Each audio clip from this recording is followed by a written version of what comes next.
I'm going to do that. So Tellman, while he's doing that, why don't you talk about what you and I are working on together really quickly? Oh, this is a perfect time for a commercial break. I would love to. So, over the years, Harris and I have had entirely email-driven businesses, right? For the last 20 years, but different types of businesses. But at the end of the day, we both have completely email-driven businesses. And as it turns out, the way both of us had our biggest wins and our maximum growth was by doing virtual summits and getting together with a whole bunch of people in our industries who want to collaborate, want to work together, and want to get in front of a lot more people. So we are launching Automatic Audience, the virtual summit system. And we have a boot camp coming up where you're going to be launching your own virtual summit in your own market or niche for your new or existing business. In 90 days, you're going to get up, you're going to get running, and you're going to build an audience and list from scratch. Super responsive, super connected. You're going to be making money 25 different ways if you implement everything we tell you to do. So if you're interested, type boot camp into the comments below and send me or Harris a direct message and let us know you're interested in chatting about the boot camp, and we will get on the phone with you in the next few days. Or soon we'll be able to give people the course. Soon we'll be able to give people the course instead of jumping straight to the boot camp, which I'm really looking forward to. It's a little bit easier entry for people. Johnny, did you get something streaming or you? Yeah, well, okay, I'm in the process of actually hooking up a couple because it doesn't seem to be giving me limits. And as you know, I'm a big fan of pushing the limits. Okay, yeah, it should only let you do 2 unless you own a membership, unless you have a StreamYard membership, which I don't know. Let me see. Let me try to do a third one then. I think it's just going to let you add it, but it might not let you stream the third. Yeah, I think it's only going to let if you're not a member.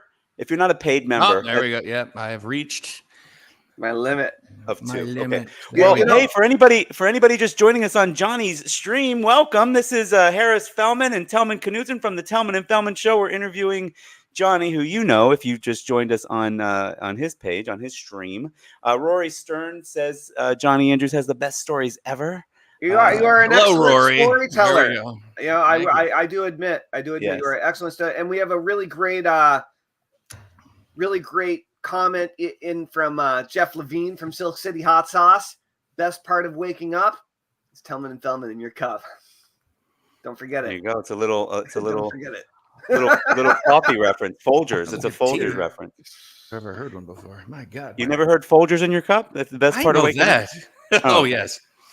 So okay, so what year was it? What year was it that you got started in internet marketing? And how did you get? But you somehow had access to an office. Does that so you had the car in the office? So you did have internet access. All right. So next time you walk into your bathroom, look at the surface area occupied by your toilet, and that's about the size of that office. So let's pretend that it was epic. It was not. But you weren't having to work from. Weren't having to work from the car on a laptop on your lap most of the time. You at least had a hole that you were able to, a dark cave that you were able to work from that had. I do like my dark caves. Yes. Absolutely. So was that 2000? Was that a reference to the X? Anyway, so 2004. You what did you do? That's where I had kind of gone off on my own in the real estate mortgage kind of thing. What's funny about that is, at least in Illinois at that time, the reason I loved doing mortgages was because you needed more licensing to cut hair than to give somebody $500,000 in money and a house. It was hilarious. I was like, how is this possible? Which then led to a bunch of problems. And so I can get into stories about that, but that's probably a little off topic with the marketing thing. Yeah. But yeah, I was, kind of flirting at the time with the idea of making money online with the Googles and the clicks and the things. And I was starting to understand finally like the concept of leverage. And I was like, okay, I see how this is working out. And honestly, I sucked at it. It was absolutely a tragedy in every conceivable way. Because on the real estate side. No, that was doing that. That was punctuated by, well, part of the problem is when you chase two things at once, you tend to get neither of them. What do they say? Bird in the hand's better than two in the bush. So I'd done decently with some investment stuff. I'd done decently closing deals. I was a really good salesperson, but I was shifting my focus. And so that was kind of giving me this, the shiny object syndrome kind of thing, and so while I'm working on these real estate deals that I wanted to close, because there was a couple of different properties that I'd, been accepted to buy and stuff. And so that's what I was in the process of doing. They were investment properties that had cash flow. And so I'd put up pretty much all of the money that I had left to get those things out, and did not work out in my favor. But yeah, it was a very unique thing. And then with the business that I started, it was a friend's idea. He's like, well, you're the only entrepreneur I know. So I'm like, I'm sorry, but looks like we don't really have that great of a track record here.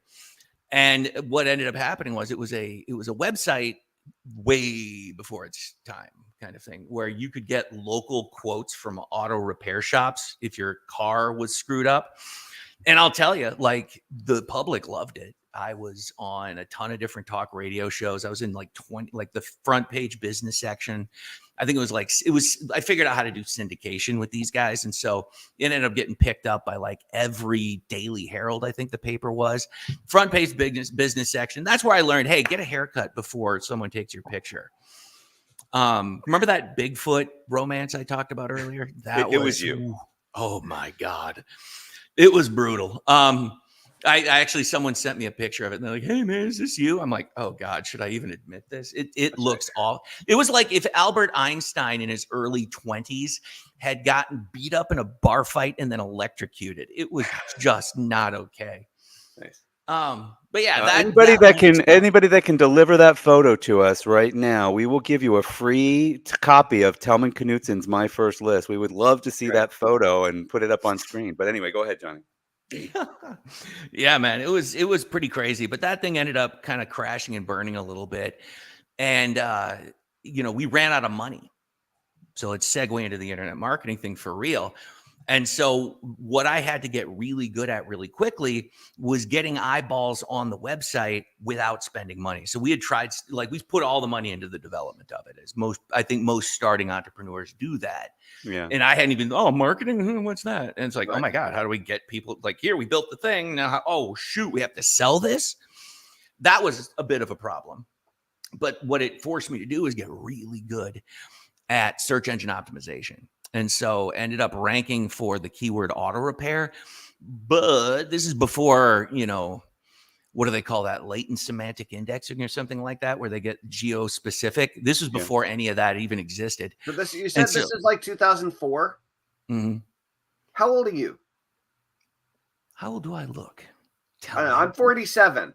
I got started in 2003 online. So I'm just, and then you also like shifted gears in 2010, which was when I stopped teaching internet marketing and shifted over to hypnosis. And so I'm just curious about how closely our timelines align. Pretty spot on. Looks like you kind of jumped in a year before I did. Yeah. About it. Yeah.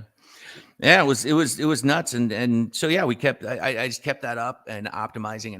I mean, it was every stupid trick in the book. Like, you put the keywords you want to rank for as the same color as the back of the page. Like, don't do that. Anybody you were about to say something about were you going to say that you ranked for auto repair beyond just globally? Your local? Just locally. Globally. Okay. Locally. Yeah, globally. Cool. So it's like now I'm getting, people from Omaha, Nebraska trying to get this thing to work. And I'm like, God damn it. It was so much to handle. And what was funny about that one of the lessons I learned, I think this is a pretty valuable one for anybody, is if you're going to try to do something on the interwebs, try not to piss off the people who pay your bills. Because what I learned was that the mechanics hated this idea, hated it. Public loved it. Mechanics hated it. And Why? This was clearly a subscription service. Well, because they didn't want to. This was long before the concept of transparency and communication was like a mainstream thing. Right.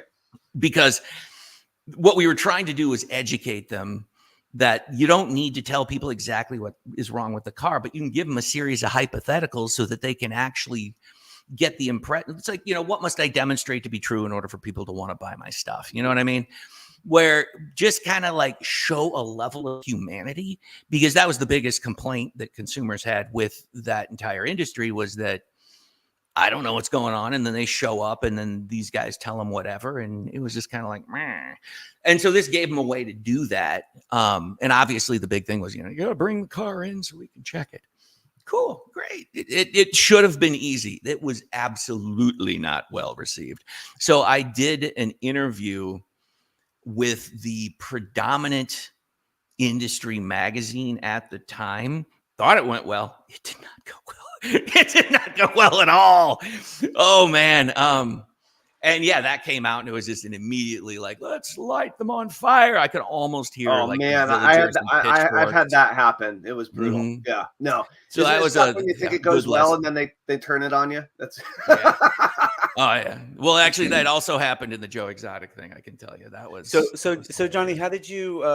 When was your kind of entry into? So did you end up ever? I feel like maybe you ended up selling like how to do SEO or something. Like, how did you end up kind of in the info product? how'd you go into the direct world? response Let's just say even the Frank Kern, Charles Kirkland, you're friends with Charles and Alan Sultanic, and like absolutely, you're in this, and how did you cross paths with me? Really, like how did we? Because I had nothing to do with auto repair websitey things, right. Well, segueing into that part, the night was dark and there was rain pouring from the window. No, it was if I wanted to eat at this stage of my life, I had to figure out how to make money, because there was just nothing else going on. And that's where the Warrior Forum comes in. So I had started selling Warrior special offers. I'd figure something out and put together like a quick little tutorial, and then go and sell that for anywhere from like $7 to $20. Next thing you know, I've got enough to buy noodles. Woo!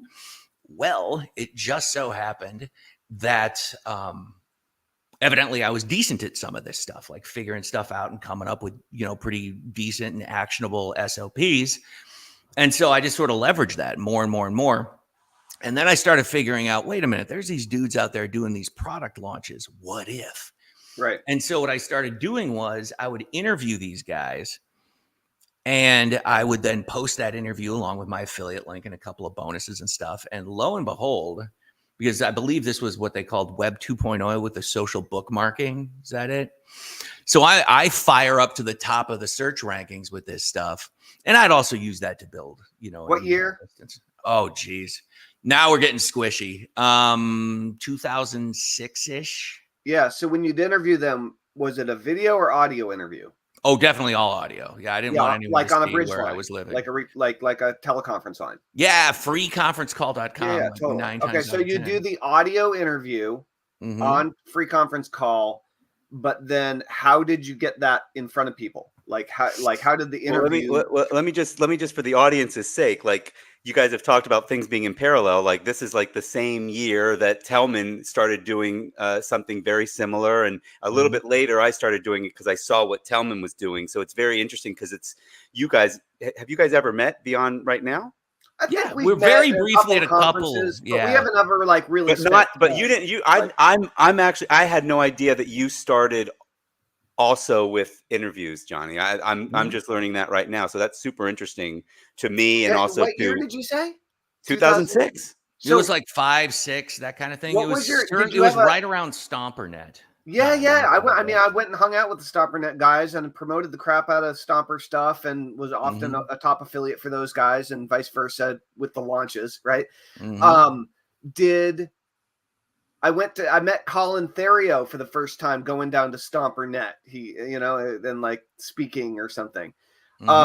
So wait, you were going to ask him earlier, how did he promote it? How did you get people to listen to the interviews, John? Hold on.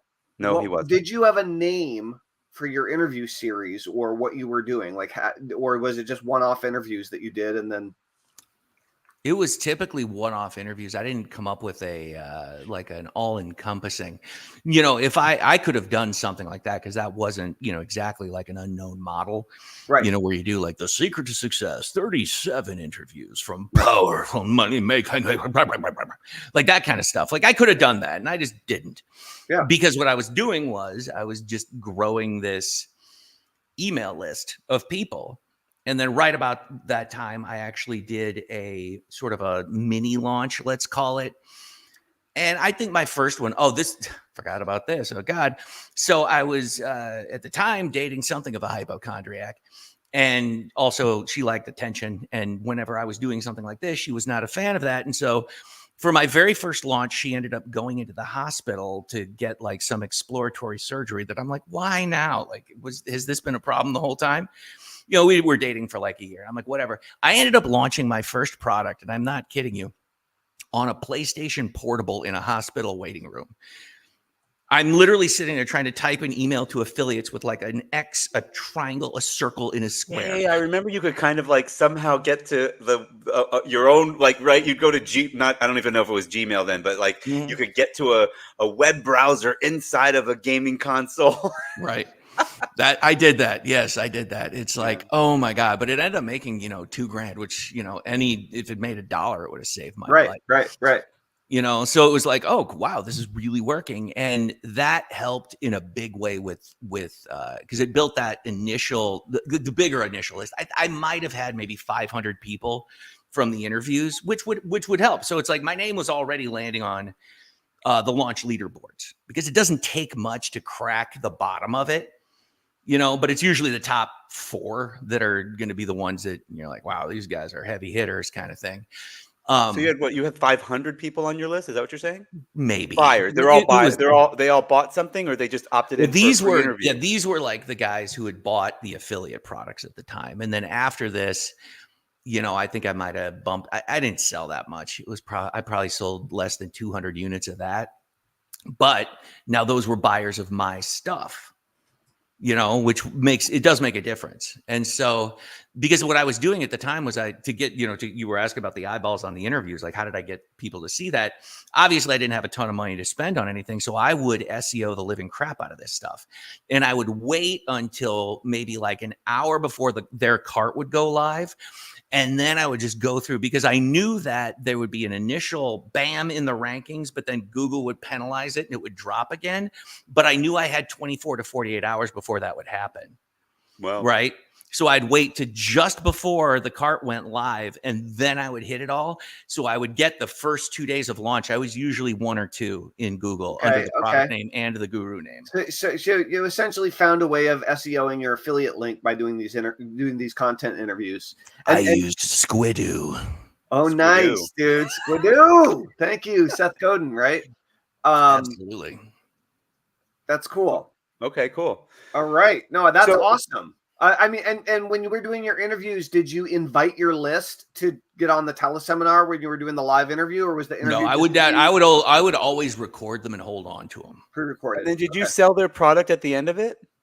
Yeah, absolutely. Because I was holding on to the thing until I would launch it, right when the thing went live. Right. So you would interview, like if Tellman had a launch, you would have interviewed Tellman 2 weeks ago, and you'd hold on to that so that, and as soon as somebody goes and searches who the F is Tellman Knutson, or what about such and such, launch. perpetual marketing machine. What about perpetual marketing machine? You'd come up number 1, and you'd have an interview, and on the end of the interview, you'd be selling. You'd have a link to It would be like a mini sales letter that would recap what their offer was. So it's like you have the content up in the beginning, and by the way, this format has not changed. Where you have like the content up in the beginning, and then you've got, so basically it would be an advertorial. So good. So this is essentially what we're teaching people with this whole with the virtual summit process is the power of collaboration with other people who have audiences through interviews, right? And we're pairing that with sales webinars, right? But it's the same basic principle. It's just it's organized in a different way. And so I never developed any SEO skills. I still don't have any SEO skills. And so I really, really like that story about how you took what you had and just found a way of doing something really innovative and profitable with it. Like it's a really, really, really cool thing you put together with that. Thank you. Yeah, I mean, and it was kind of fly by the seat of my pants in every conceivable way, because I had no idea. I had very little money. Yeah. Just what I was making up off the forum. So you did that for a bit, and I know that you eventually had you had a pretty successful launch, a launch that made a whole bunch of money. Like what, Money Siphon, was that your first one? I had a couple that actually. So I launched Money Siphon back in the day when those white page sales letters. Remember what I'm talking about? Where it's like a 3-dimensional white page. 3-dimensional. No, you're talking about see, it was the like border. You could see the shadow. Border. It was just a shadow border, shadow fade border that kind of made it look like a white piece of paper, slightly lying on your desktop, kind of. So the first version of Money Siphon actually taught what I had been doing in that thing we just talked about. The interview and jump to SEO stuff. Right. So that one did pretty well. I do not remember how much it did, but it was definitely like, a healthy 5. It was like, oh crap, wow, look at this. I could make a year's income with this. Holy cow. Oh, correct. Hold on. Yeah. When you were interviewing all these guys, were they all people that were launching on Warrior? No, none of them were actually. Okay. Yeah, because I would even list my interview on Warrior. There was a place where there was like a product review thread. Maybe there still is. I haven't been there in forever. Warrior Forum. But I'm making that. I'm establishing the difference because Tellman knows I do like consulting for Warrior Plus, which came out of like doing better, the ability to do WSOs, Warrior Special Offers, better and with more. Right. And now it's kind of separated out where they're both their own thing. So I'm just trying to get the story straight in my head as well. So and it's funny because I keep coming back to this. It's like, a dog returning to its vomit. I'm kidding.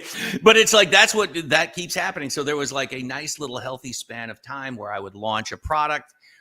So the first thing I did was all about affiliate marketing. The next thing I did was all about how to develop your own product. And then the next thing I did was like, hey, here's a done for you. And I know, Harris, you and I worked together on that stuff. And I had a done for you software thing. And the biggest problem with that was that it worked too well. It was funny because I'd gotten pretty good at paid marketing, social, all this stuff. And, because I had to figure it out. I'm like, oh, I guess I got to do this. And so I'd get kind of, gotten in there and got my hands dirty and been like, oh, this makes a lot of sense. And then I would, promote these things. And then I just taught people how to do what I was doing. So it was usually just a couple of things that worked. So that's kind of the inherent problem with business opportunity, especially online stuff to begin with, which is, if you do something relatively automated or relatively easy, and then you teach 1,000 people how to do it, it stops becoming effective, right? Or it becomes, some of it becomes too effective, and depending on what it is, that can happen, right? It's not right. Well, if you're teaching something that's based around like a temporary strategy or tactic, then yes, that's absolutely going to happen. Right. But that's, when it's kind of interesting when you look at the vampire stuff and then how I've segued out, because I've been doing that since 2011 and I haven't changed a stinking thing. Why? Why would I? It works. We'll get to that. Yeah. Oh, that isn't, because that's not based around like a single tactic. That's based around, a foundational human psychology that is then simply carried on the winds of social media and search engines. And these are fundamental realities that aren't going to change. And then what happens is, it's like, if I want to have another profit stream, what I'll do is I'll just connect.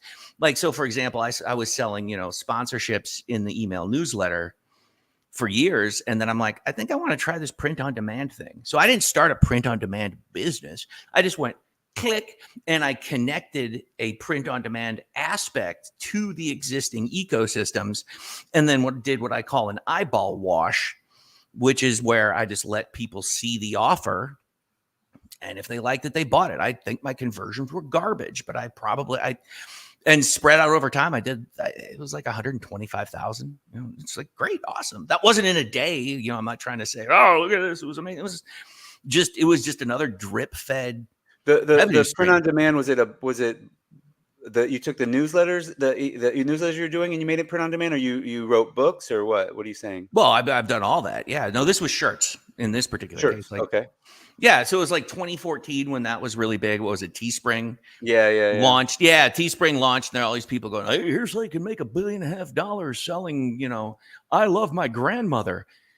Okay. I'm like, Right. that sounds nice. Great. How about vampires? I wonder if they'll go for that. Turns out Oh, they do. so you did print on demand vampire shirts, is what you're saying? Yeah. Okay. That makes sense. Yeah, tapped into a bunch of stuff with that, but it was more than that because by that time I'd created a skeletal structure for the entirety of what I was doing, and I was just stamping that out in. First of all, I did a bunch of different book genres, so I went from paranormal to contemporary, from contemporary into like erotica, and then from that I took it into something completely unrelated to books, and I went into like the busy mom space. When you say I went into, you're saying you kind of created merch around books that existed, or I created entire businesses in those you spaces. had a book. You wrote a book under a pen name, or this has nothing to do with any of that. This is just the business model. Like, so for example, I get bored a lot, and so I've written 17 books at this point, and only one of them was under my name. So what happened was, that was 2011. I wrote a book called How to Live Debt-Free and Wealthy. It took me 18 hours to crank that thing out. Launched it. It became the #1 book on Amazon for like business and whatever. So it was like, I don't know, I got a bunch of screenshots of it like on the thing. Sold oceanic buttloads of copies, so much so that I was able to get death threats. It was really cool. Oh, yeah, I was like, oh, this is nice. I've made it. Yeah, I know, I've made it. This is great. The Christian Coalition wants to kill me. Right. I'm super excited. Wow, I'm like Eminem. But it was super fun. And what happened was, I then, back to the Warrior Forum and the Warrior Special Offer, I created a course around that specifically. Here's what's funny. The vampire thing, I had set that up beforehand, just as like, I wonder. And then as that thing started to go, I'm like, I don't know what to do with this. And I'm trying to sell products to them and stuff, and it's not working. And I'm like, I don't even know. But I'd grown in, a micro email list of a couple thousand people. The page was getting to like 10,000 people. I'm like, I wonder. And so I went and sold sponsorships in the newsletter to indie authors. Ding, ding, ding. And so I hired someone from by the way, she still works with me today. And when you really say fun. in the newsletter, do you mean the newsletter of people that were reading all the vampire stuff? Yeah. So because I was a fan site, Yeah, I wasn't nailed down to any one author name or brand or anything. Right. I could talk about all of them very freely. What was the website for the vampire? Oh, I sold it, and it's still going. Cool. Yeah, absolutely. No, it was ilovevampirenovels.com. It's still going today. So They've completely total remodeled it from where it was, but it's like, Yeah. that was the thing that I kicked off in 2011. Okay, cool. Yeah, so it was but the fun part about that was, it's like, you want to talk about like the typical ADHD getting distracted marketing dude kind of thing. That's what this was. I forgot I had done this. Did you start a Facebook group to build this community? No. Like, what was the primary way that the you primary was just a basic page. In fact, the reason it's called I Love Vampire Novels is because, if you remember Facebook ads at the time, the ad was the title, or the headline of the ad was the title of the page you were promoting. So I had to do that. It was so it was a Facebook page, is what you're saying. Facebook. Right. It was. Yeah, No. Exactly. No, wait. Was it a Facebook page or a web page? It was a Facebook page to start. I set up a web page like 15 minutes before I completely dropped it as a point of interest in my life. All right.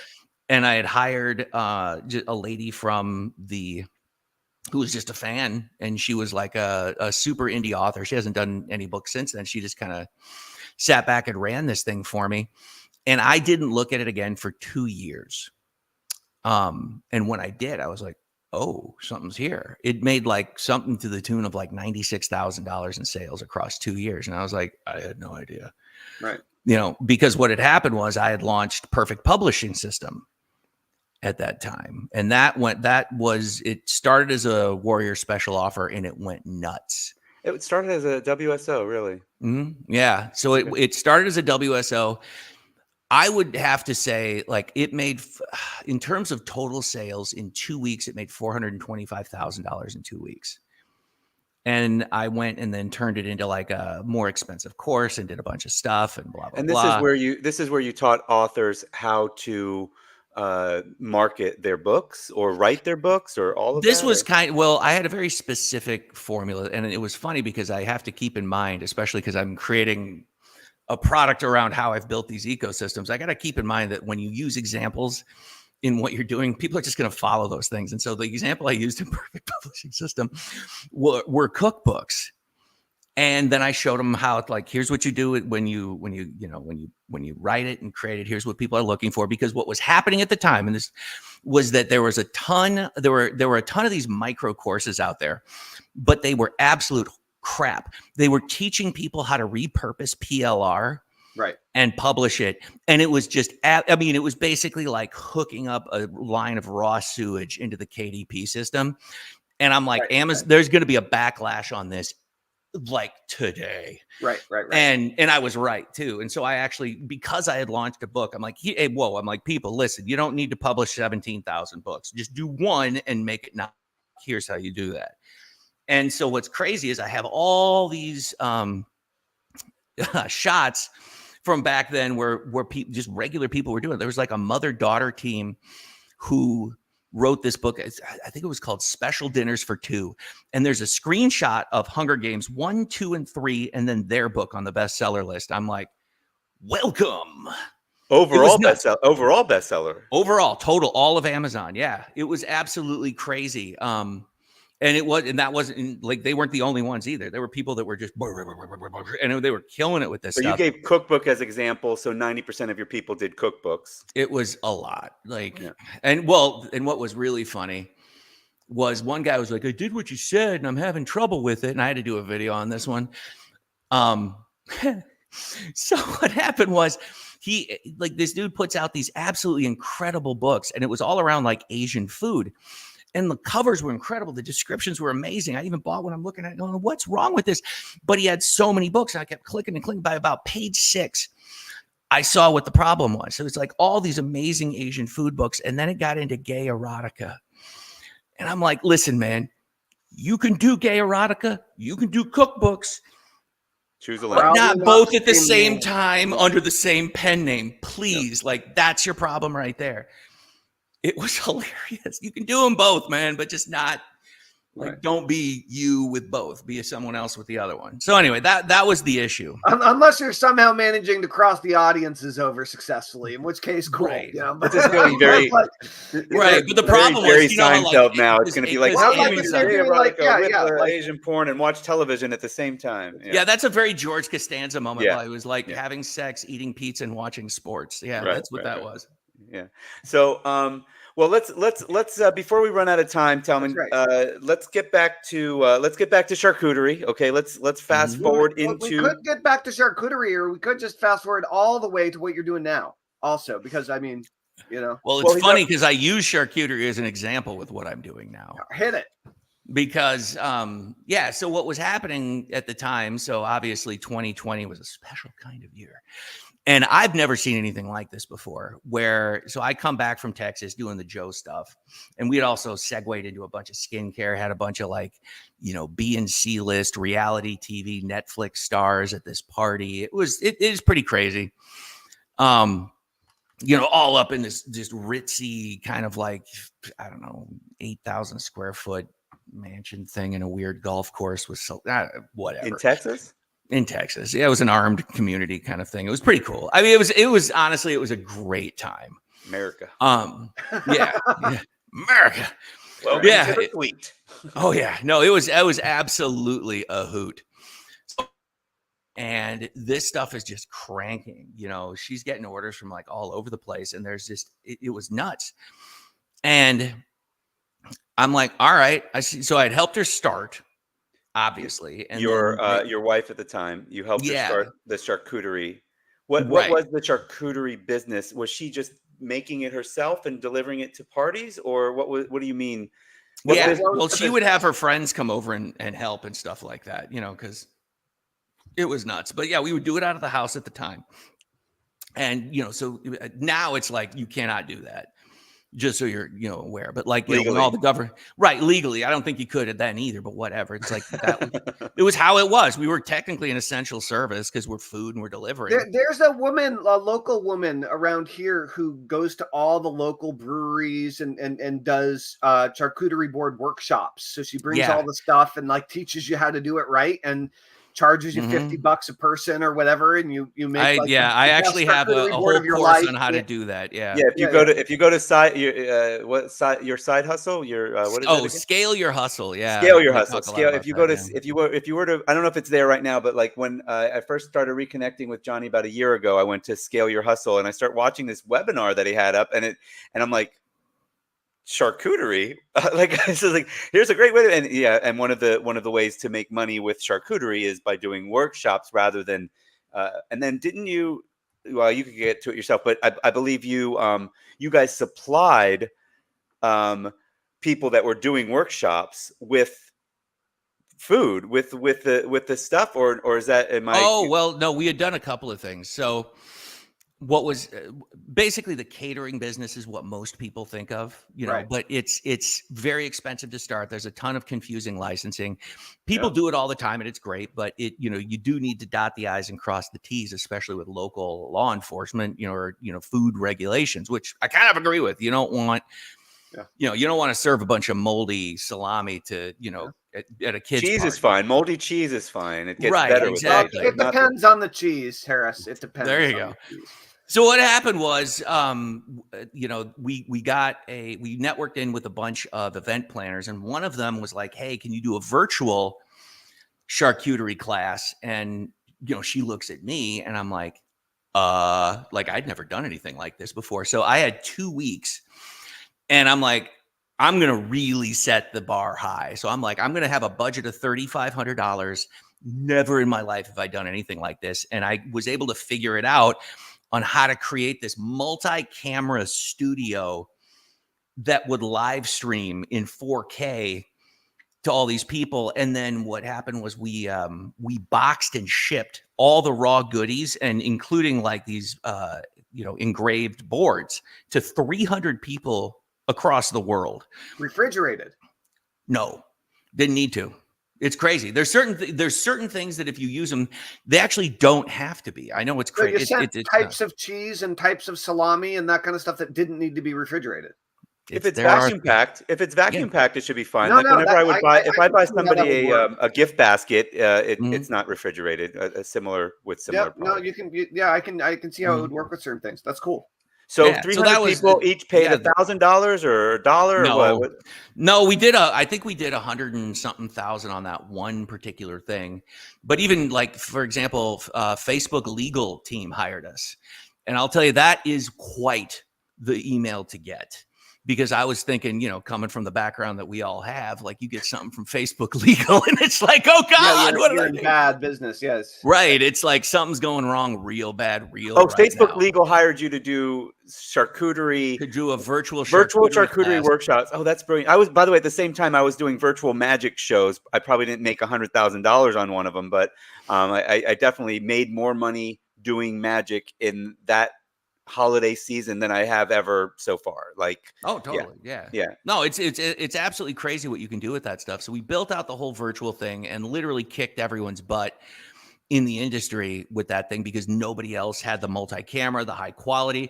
People were saying like, oh my God, this is like a rock concert, but with cheese. That's awesome. And it's like I had a whole setup with this thing going.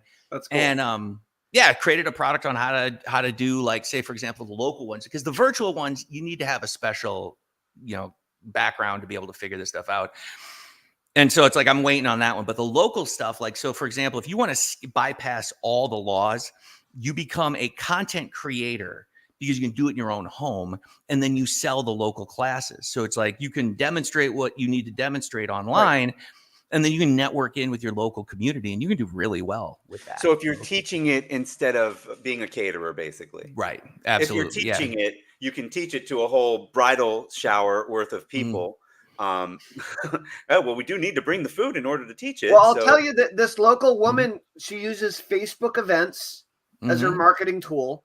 And she just goes around to all the local breweries And she does these events and they sell out every single time. Most of the time when I haven't been to one yet, because every single time by the time I get around to like, oh, this looks like a cool thing to do, it's full.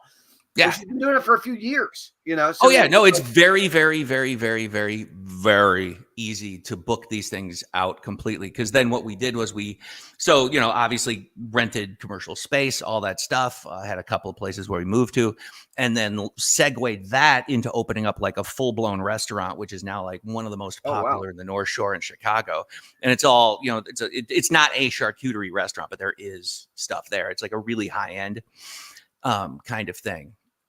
And so she'll do classes there, like on the slower nights, like a Tuesday, Wednesday, completely packed, absolutely completely packed. Nice. And then she'll also do like, remote stuff, et cetera, et cetera.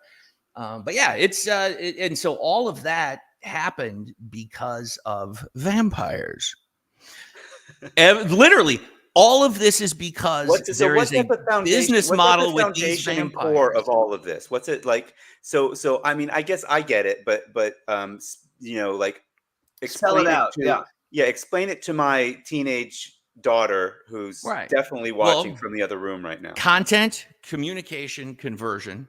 Those are the three pillars of all this stuff. Is basically what you do is you find a group of people who are ridiculously into and passionate around something. And the key indicator is that passion is fueled through the purchase, ownership, consumption of a particular commercial good or service or something, right? You know what Joshua Schafrin called this in the first ever internet marketing home study course, NPOD? He called it, I like it, I love it, I want some more of it. Basically, yeah. Right. Exactly. Yeah, and that's kind of like when you look at how to pick a niche, that's the one thing. Like everything else, whoever's teaching it, they're probably perfect on it. Add in a little bit of emphasis just on that element of it. And then also you realize that let's use hot sauce as an example real quick. Because we have Jeff Levine, who we interviewed a little bit ago. And you did it with cheese, not cheese, but with charcuterie. So how would it apply to hot sauce? So content, conversation, and conversion. How does what you're saying? So the big thing to remember is that if you don't mind having someone else take the credit, you can make as much money as you want. Okay.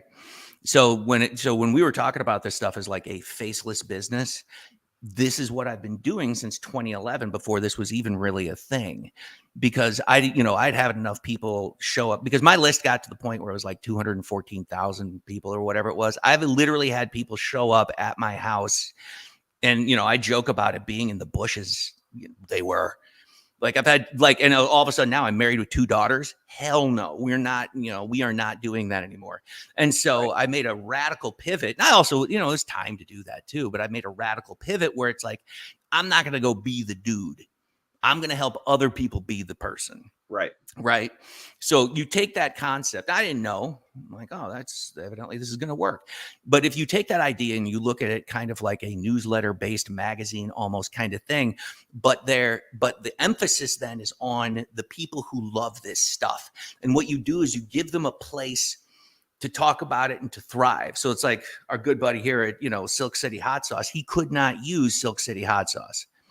Right. That's not the focus. Don't make it about yourself. Right. Exactly. You make this about hot sauce lovers, chili heads or something like that. Hot sauce fanatics. Yeah. Right. And then the whole conversation. And what's crazy, you can start the conversation. I mean, today you can use AI generated content to seed it kind of thing as you get stuff going. But then what happens is you're going to start to elevate the people. Yeah. Right. And you start to find people who are going to be really hardcore contributors to this. And very quickly this starts to happen. Because and I would say a Facebook group is probably going to be one of the best places to do it now. Even now. Yeah. And for example, I've never done a Facebook. Well, I can't say never. I've done a couple of smaller groups, but I now the charcuterie group that I started is now the biggest on earth in this industry. And it's, that was the first time I've ever done that particular thing. And it's just crazy. As long as you just let people be who they are, let them kind of celebrate this stuff, and then you blow some air under the skirt of the people who are really doing it, and you let them kind of become happy and famous and whatever it is. And you're literally just elevating other people and you're giving them the kudos. So it's not about me. The members of the group, the community, basically. Well, Yeah. so I mean, you're doing this with a community that is already naturally coming together around a topic and a common love. Brunson has done an outstanding job of doing that with his own ClickFunnels community that he created purposefully, right? But like, it's the same basic idea, is like really focus on your raving fans and like give them attention, right? Like give them opportunities to get attention, right? So so for you, so specifically in charcuterie, in hot sauce, in a Facebook group, what are some examples of the way that you would do that? Definitely I would seed it. I would find probably mid-level creators, low to mid-level creators who are currently in the space, because you don't want to go directly to the big kids because they're not going to care, right? And everybody knows about them or whatever it is. But, and again, this is the same thing that I've done. People who are hungry, literally. Right. Yeah, exactly. Like at this point, literally. And so you're going to find these people who are really starved for attention and want to put some hot sauce on it. And you go and you repurpose their content and you publish that stuff through your own ecosystems, right? Now, I'll do something where I'll run like a giveaway or whatever it is to really kickstart this crap. And again, been doing this since 2011. Same thing all the time. And what's funny in the author space, after I'd replicated this a number of times and I had like a fairly decent list of authors, I went and started an agency that would do this it's called Author Platform Rocket.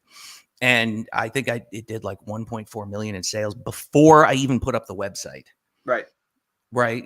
So it was like, I just emailed the list. I was like, hey guys, what's up? I'm the dude doing the things that you're paying money for. You want to give me some more money and I'll do some more things. And they're like, all right.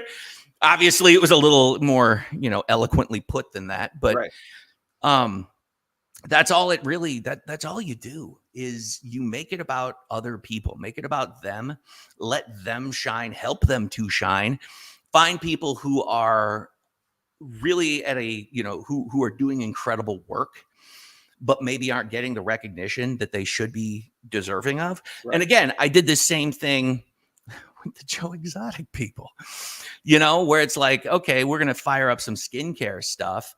And, because we knew the person that made like 85% of the skincare for, the global economy or whatever. Like, you want to slather your face, there's an 85% chance that this is the dude who owns the place that makes it. Well, we figured out how to do this. And I was like, well, I've got a way of getting influencers. And this is crazy. So my wife at the time was good friends with a person who had this software that literally was built from the CIA, where it's like after there was like, some sort of attack, let's call it, what they would do is look on social and then they would roll back the clock to see, okay, what sparked this? Where did these people come from? And so this ended up having a commercial application where they could look at brand launches and figure out, who had the biggest impact? And it was not the big names. They were these like micro and like nano local influencers who had the most powerful impact on this. So the guy, we were working with these dudes and we'd given them like $45,000 or something at the time. And when I rolled out how to, like, this whole thing about getting influencers, I ended up getting, I think, 186 of them, and they produced over 3,000 pieces of user-generated content. For some of them had anywhere from like 500 to 200,000 followers. And like the dude got so, like the guy we were working with got so mad, he like yelled at the CIA company and they gave him his money back. It was funny. So I was like, I didn't intend for that to happen. So Johnny, you're about to come out with a new. It's been a while since you've come out with a public-facing how to succeed online. And it's a very ironic one at that, because it's all about how to do the faceless business, and yet here I am. Like let's try to justify that, right? Well, but you don't have to have a faceless business to sell info about faceless businesses. And in fact, you're not. Funny. It's not a faceless business. You're the person teaching it directly. You could do it faceless if you wanted to, but what is the? I think I know that through doing some of these interviews and some talking to some potential students for what Tellman and I are doing, which is like the interview series stuff. Tellman is he's like, well, hey, if you're going to do interviews, you can't be faceless, right? You gotta man up and get and overcome your fear. But it's not just about for you. It's not just for your clients that you're looking for, your audience that you're looking for. It's not just about the fact that they like, oh, I don't want to be on stage. It's there's other purposes of like that they want to have a faceless business. Right. And No, really, no, you're what right. you There's actual described- legitimate reasons too. Like, for Yeah. example, I learned a lot about this in the author community because it's 98% women. And shocking of all shockety shockers, there's a couple of douchey dudes out there that are a little violent, and it kind of sucks. And so there's some people who are in some pretty tight squeezes, and they're like, I'm an author, but if I come out here, then this dude's gonna find me. I'm like, ooh, that's awful. All right, how about hands only? And so that kind of literally, like, I did an entire thing for these folks on like teaching them how to do it, where they didn't show their face on these things. Now, obviously, with things like AI and whatnot, it's cool. But the inherent concept, like, for example, yes, I wrote vampire books, and I did it under a female pen name and used my then wife's face to promote it. They weren't incredible, so it's on her now. But no, my point is, it doesn't need to be you. It's everything that I've been doing has been about like promoting other people and helping them promote themselves, and then creating an ecosystem that thrives around the conversation, and then letting them jump into the conversation and be like, hey, but what about this? Ooh. Well, And people really like that. let me ask you, Johnny, is like with this faceless, I've never done a faceless thing. And so with this faceless process, maybe my ego's too big, whatever. But like with the faceless process, do you, like with a Facebook group, for example, do you create a fake personality? Do you create a pen name and use that as your face? You can. Or but I'm saying, what do you do? Or do you? I have. Empower Yeah. other real people instead and have them be the leaders in the community, or I've done that too, and you can. Yes. Right, the answer is yes. Well, what do you It doesn't matter. It doesn't matter because it's about the content. It's about the content in the community. So whoever's the face of it doesn't matter. So it could be Johnny. It could be somebody in the community. I'll give you an example, like a real AI, I guess. Yeah, like a normal example from now is like the charcuterie thing.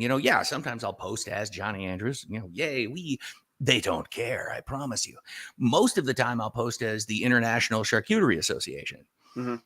Because I want to be able to grow the branding there. And that's another thing where it's like I really call it like tapping into more eyeball farms, where I look at for example, Facebook pages, that's one eyeball farm. A group is another one, like search engine optimization, that's another one, YouTube, TikTok, all this stuff. You don't need them all at once. You want to publish everywhere you can, but in order for them to grow, you're going to have to put some focus into that, so I'd love to say that this is a completely passive, hands-free thing, and it is once you set it up. Like, for example, I might spend 30 minutes a month on the charcuterie thing, and there's brands that come in pretty regularly asking to promote. Like, they see that and they're like, oh, how do we do this? And there's like, oh, there's a post, we got to contact, email this person. And when it comes to like all the author stuff, there's a link up there, and they're like, hey, buy some promotion, and they will. It's great. And it's pretty much every single day stuff is selling. And I don't do any of that because we've set up, SLPs and all this other kind of, that's all there is. And like, when I want to add something in, I'll jump in. Like, for example, when I started doing the print on demand, I did that. It was a couple of months of some pretty intense focus. 125,000 later, I'd completely forgotten I'd done it. It's like, oh, there we are. And it's the same thing with, like, for example, when AI became a legitimate reality for so many people, I started playing around with it, and it's like, oh, this is kind of crappy. I wonder how I can fix it. And then, spent probably a week, way too many hours over the course of a week, but I figured out how to get our good buddy Chad to create very high quality articles. It's all about like breaking it up into chunks and having specific prompts for each. And those articles are ranking in Google now. It's like, especially for the charcuterie thing. You know, it's sometimes it works for an industry and other times it won't. Like it does not work well in fiction, amusingly. So that is now an eyeball farm. And so the Charcuterie Association is getting very natural. I've never done anything like link building for that thing. I just put it up there and just let it happen. You know, we'll publish the articles through social, maybe, and it's crazy because then they get shared really because they're great articles because a lot of times they're written by AI, but then edited by a human. You know, so it's because you have to do that. We say bionic marketing. We've been saying bionic marketing since we learned the word. Yeah. There you go. Exactly. It's crazy. So there's another eyeball farm. Ta-da! Yeah. SEO, you know, and you know what's interesting about this is I see an interesting compliment to kind of what Tellman and I are doing, which is like we're kind of high level where we're like, let's interview the experts. So we're saying go after the highest people that you can probably have access to on a public facing. And then you're saying create a community where whoever, any, you know, users or, you know, low level, it sounds bad, but lower audience, hungrier influencers are involved in it. Less known. Great. You had to think about it. I saw your face. So, you know, they're creating ongoing content because quite frankly, at this higher level, this, you know, interviewing a bunch of people, they're not those guys, you know, Frank Kern, if you interviewed Frank, he's not going to go into some, you know, internet marketing group and constantly feed it content, but you can certainly take your interview and put it down into that Facebook group or whatever it ends up being. So anyway, I was going to get off on a different tangent, but we're already at an hour and 15 minutes, so I shouldn't do yet another tangent. What have you done? Yes. Well, I've let Jonny Andrews talk and tried to come back to things that we wanted to talk about. But I think we should, can we have you back sometime? Yeah. I love doing this stuff like this. Yeah. Now that it's funny because, you know, with the whole faceless thing, one of the big reasons, obviously the kids, you know, that was a thing is like, I wanted to be kind of very present for the family and stuff like that, because I had been doing, you know, traveling like 11, you know how it is, traveling 11 months out of the year, doing all sorts of stuff. And then, you know, working all the time. I'm like, I've got to figure out how to not. There's got to be a different way. Yeah. Right. You have 2 kids? Yeah. How old are they? 9 and 13. All right, cool. Yeah. So now that, you know, life has changed and they're older and all that kind of stuff, it's like, oh, you know what? because I actually enjoy teaching these things. And it's like, oh, I think I kind of missed this. I should probably get out here and do this a little more. And also I'm finding that I don't suck at it. I was like, oh, well, look at that. No, you're pretty brilliant, to be honest with you. And it's really interesting. You both have, you're both really, really smart marketers and you have a million ideas, and you're both crazy enough to do this long form automatic clients sales letter. We're all going through it at the same time. God, that was a lot, man. It's been over a decade since I've done anything like that. And I'm talking to Alan like, dude, why did you do this? Yeah. Like, but it all makes his answer. Sense. It all makes such good sense. Like that was his answer is because I mean, Alan is Alan. So it's funny because I'll fly out to North Carolina and go like hang out with Charles and Alan, you know, all the time. And we didn't touch on this, but like Alan and I came up together in the whole market. Yeah, I know. We would help each other launch products and stuff like that. It was absolutely crazy. Alan had some very biz-oppy things back in the day. As Sean Casey would have said, aggressive marketing. He was an aggressive marketer. It totally was. Yeah, but no, he helped me out with the second launch of Money Siphon System, and that one was nuts. Like it absolutely crushed it. Yeah, so we had a good time with that one. And then, went back and forth, just kind of helping each other with stuff, and then kind of fell off for a number of years. And Charles and I kept in contact quite a bit. In fact, he helped me out of a little pickle with a Google Ads pickup. And I was like, oh, Jesus, man. So, we actually got on the call with a rep, and he's like, oh, man. I'm like, here, my firstborn child, take it. It's a good time. Yeah. Cool. All right. Well, tell me, do you have anything else to add or ask or anything like that? What's the name of the new offer you're launching? It's coming out soon. It's going to be called Faceless Business Empire. How Did anybody And help it you? is Did a anybody, little bizoppy. And that did was, anybody help you with that name? Did anybody? I Help you think with you did. Yes, absolutely. He's going to launch that on Warrior. Actually, that's going to probably be one of my first or second people that I've onboarded onto Warrior with a pretty decent size. Like Bill McRae's the other one. He's got one coming out, the AI stuff. Tellman, Nice. remember we talked to Bill? Yeah, And yeah. then, He's been doing some social posts about that. Yeah. Okay, cool. And then, yeah, I'm really looking forward to seeing how the marketplace reacts to, you know, something that actually works instead of Right. just That's hype. pretty different. Well, here, one of the fun problems, and I actually had this experience. I only got like 4 hours of sleep last night because of this. I went down the Instagram TikTok rabbit hole, and the minute I clicked on one thing about like AI and faceless content, it was like that's all I was getting. And I'm like, oh my God, these are amazing ideas. This is great. And like, so I've been doing this 20 years, and I'm so susceptible to all of that. Yeah. It's like I think the three of us are probably like the apex predator buyers of all things. It's like, oh my God, really? This is Tellman's like It's Tellman's, life. Tellman's a Exactly. believer. Tellman's a believer and a teacher that, like, if you want to break into a market, buy all the top people's stuff. Like, spend $100,000 on. He doesn't say that, but spend all you can on learning it and also buy connecting it with the people. and learn it and like become a star student of the people that you want to work with or whatever. That's like fair. Yeah. it makes it like if you want to make friends with somebody and you actually know their work and like you can meet them halfway on it, it does make it a lot easier. If you like, if you don't have a name, if you're just, you know what I mean? If you're just breaking into something, like I mean, it worked for me. Oh, 100%. Yeah. So it's going to be called and Faceless what you were Business saying Empire. earlier. Yeah, with the faceless business empire. Buy my stuff. Yeah, it's crazy because like you were saying earlier, you know, if it's based around a tactic or a technique, it burns out really quickly. And so probably by about like, you know, 12:30 at night, I'm like, okay, I think I need to call it a day. But there was some good stuff in there, but it was all like the way that I look at things now. And what I'm trying to put into this whole product is that, okay, maybe that's a great idea, but that in of itself is not a business. Can you add it to your business to make it another channel for growth and sales? Right. That's the question. Right. Cool. Well, it's been really great. Question: if you actually have a business, or if you want to have a bit, if you, he's frozen. He is with frozen. With that, we say goodbye to Jonny Andrews.